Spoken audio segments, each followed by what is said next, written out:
This is such an exciting movie, and your character goes through so much. Yeah. Running about and things falling on her. Did you get to do any of your own stunts?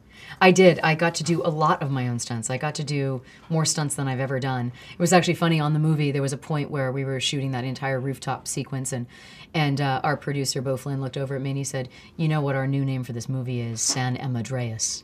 Because her name is Emma. Because everything was happening to her. Dwayne has like one little nick, and I'm just battered, and But yeah, I did. I got to do a lot of stunts, and it was really exciting for me. Also because we had a great stunt team, and I felt in really safe hands and got to push my limits in that way. So, and I really love too that this woman isn't trained for this. She is a woman who finds herself in this circumstance and has to take action and be resourceful and figure out what to do and is really smart.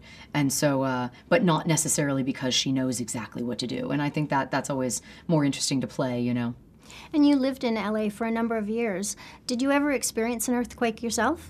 I did. I have experienced a few earthquakes in LA. The biggest one I was in 1994. And it was, I think if you've never experienced an earthquake, there is nothing like it. It is profoundly, it's that kind of thing about, you assume certain things, like there's oxygen in the air, the ground is solid, very simple sort of things. And when that is not the case, it is profoundly terrifying. And what do you do when one hits? Well, what's kind of great also about San Andreas, besides being incredibly entertaining and riveting and moving, is that it actually gives you some tips. Paul Giamatti plays a scientist in it who actually teaches you some things. I would continuously joke with Dwayne on set. I was like, I could just go hide under you. But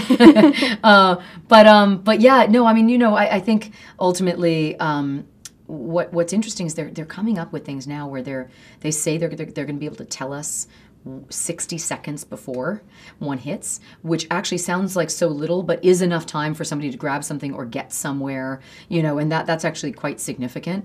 But yeah, you're supposed to just get under a table and wait it out.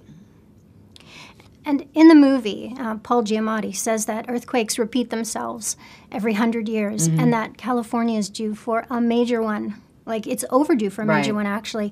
And you don't live in LA, but you spend a lot of time there. Does that unnerve you a little bit? I do spend a lot of time there, and I lived all the way up and down the coast of California, so I've lived along the fault much of my life.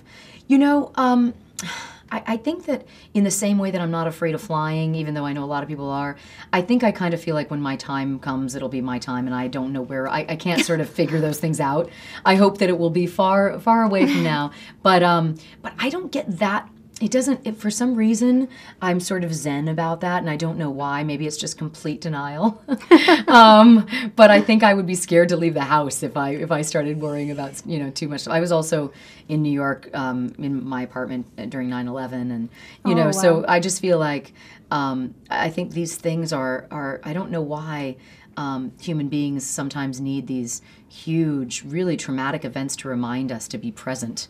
But, I think that's the gift that they can give us for sure. Yeah, you just have to live every day. Yeah. It really is. It's like, the present is what we have. That's what we know we have right here. So, embrace that. And tell me, what's coming up for you? I know did you already finish filming Wayward Pines? Yeah, we finished filming, and it in fact airs in your beautiful country tonight. Yeah. Is the first night. And it's coming out. It's the first time Fox has ever released anything in 125 countries on the same day.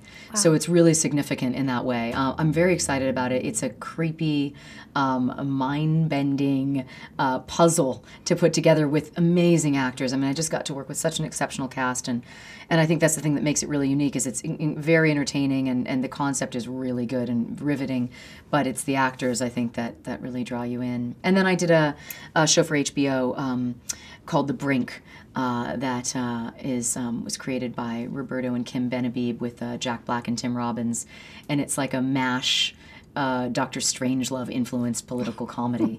And so there are three vastly different characters and vastly different genres. And and I shot them over maybe a 2-year span, and they're all coming out within a month of each other, which is so funny. Sounds great. I'm looking forward to those. Thank you so much for talking to us today. Thank you so much. So lovely to talk to you.